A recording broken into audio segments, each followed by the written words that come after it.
Welcome back to this edition of Grizzlies Daily, this Halloween special, and this look ahead to the Lakers game. Is Friday, which means it is game day at the FedEx Forum. Before we get into it, make sure to like, comment, and subscribe so so I know you all are showing love to the videos. I really appreciate all the support that you guys throw towards the channel. It really helps it go a long way. So let's talk about it because at this point it's just funny. It's funny, but it's crazy at the same time. So Shams posted a tweet saying that Luka Doncic is essentially he's questionable. Yeah, he's dealing with a finger and a leg injury, and Luka Doncic is questionable for the game. And the reason I say it's funny, y'all, is because keep in mind there was a tweet from Shams 4 days ago. Well, 5 on October it is October 31st. On October 26th, Shams literally said Luka is out for at least 1 week. It hasn't even been a week. It literally hasn't even been a week. And then what's crazy is this isn't the first time we've had to deal with this. I don't know if y'all remember. I'm sorry, my bad. My heater's on. Look, it's cold in Memphis right now. It's cold. But I don't know if y'all remember because this happens a lot. But basically, last year, before the Luka trade and all this, last year there was a game that I think we played against. We were about to play against the Lakers in LA, and I think it was just gonna be Anthony Davis. We all thought it was gonna be just Anthony Davis to worry about. And then out of nowhere, LeBron is like, "Yeah, I'm fine. I can play." Because it's the Grizzlies. I don't know what it is about the Lakers, but they just so happen to always be magically healthy against the Grizzlies. And this just goes to show me that most of these injuries that these people talk about aren't actually injuries. It's funny. Like, it's actually funny at this point. And the fact that it always happens to the Grizzlies, it never fails. And it's not even just the Lakers. It always happens. Just so happens that the star player is magically fine as soon as the Grizzlies are on the schedule. It never fails. But so yeah, I backtrack on what I said in the last episode. You don't have to worry about just Austin Reeves. Now you got to worry about Luka and Austin Reeves, and that right there that's gonna be a lot. Just being real, that's gonna be a lot. But yeah, I mean, outside of that, that's the game plan. Just stop those two. I mean, I don't really got nothing else to say. That's it. That's literally it. Um, as far as the Grizzlies side, no new injuries right now. Actually, looking at the little injury report, nobody's questionable. Nobody's out except for the usual four of Brandon Clark, Zach Edey, Todd Jerome, and Scottie Pippen Jr. So there you go. That's all it is right there. Yeah. I will say though, John Morant is about to be 6 games, and he still hasn't missed a game. And low key, I am. The more I think about it, Taylor Jenkins might have been holding job back. I'm gonna just go out and say it. Like, just being honest, like I think he might have been holding back. Like, yes, Ja was getting hurt, but at the same time, there's like, I mean, Ja, we've seen Ja kind of tweak his ankle and stuff like that, but even then, he's still playing. So yeah, I think so. When Ja was talking about him wanting to play and all this and that, but the coaching staff wouldn't let him. Yeah, he wasn't lying. He wasn't lying because right now Ja's fine, and he's moving fine. He doesn't look like he's moving sore or anything. So hey, shout out to Ja. It's already 6 games. No sign of him not playing. Perfect to hear. Now, let's talk Cedric Howard. Because it's funny enough, I actually have a tweet. I saw a tweet, and that's why I put him on this as one of the topics. And I gotta be honest. I don't know if it's satire or not. I really don't know. It might have been. It might have been real. I don't know. But basically, somebody says he likes Cedric Howard, but this dude is officially farming. No, I said officially. This dude is efficiency farming. And all I'm going to say is we have truly lost supply when it comes to the NBA media. I can't lie. Because when did it become a bad thing to be efficient?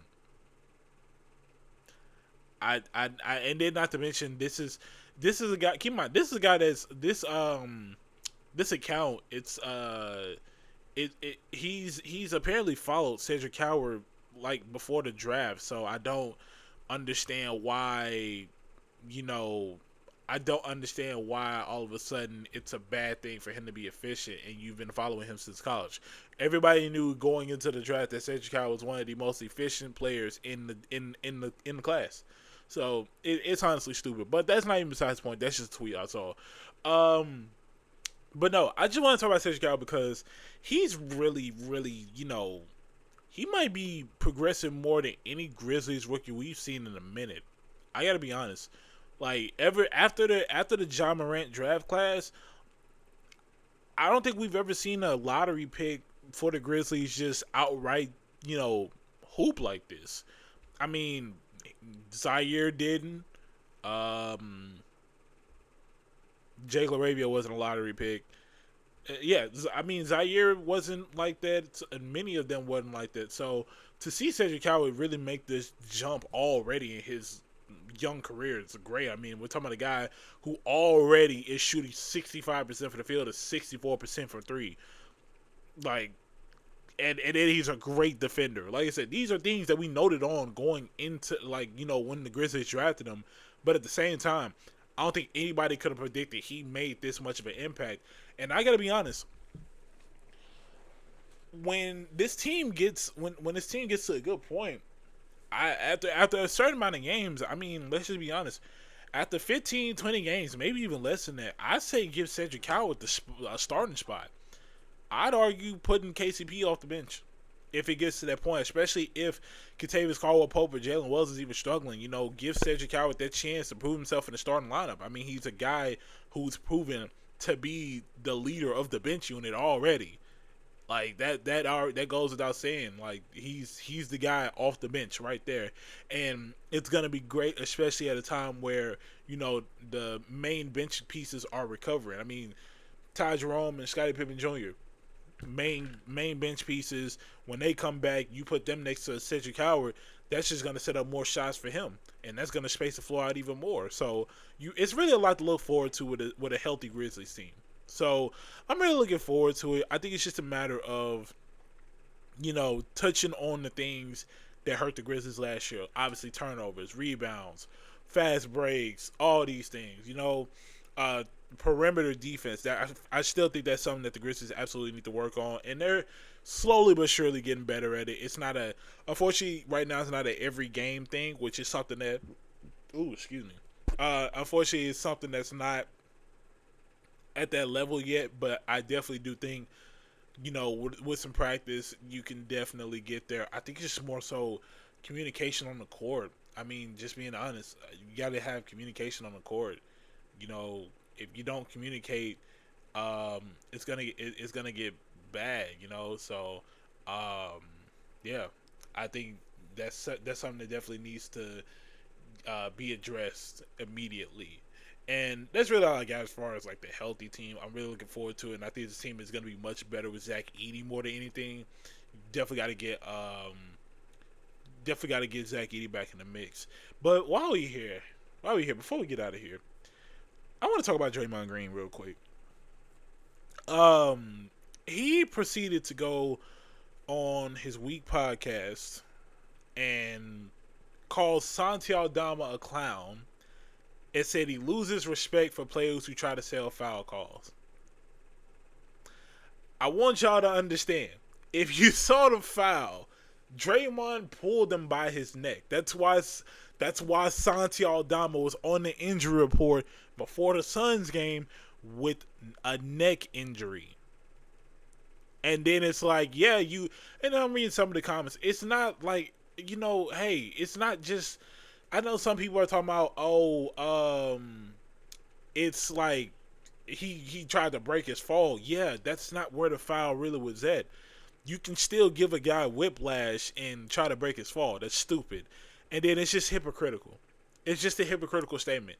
We're talking about a guy whose best friend is LeBron. I love LeBron, but LeBron is known to flop. Literally, LeBron is my favorite player, but I'm not afraid to admit he flops. Majority of the league flops. I'm looking at a tweet right now, Draymond saying that SGA is his favorite player to watch, and I don't even need to talk about how much SGA flops.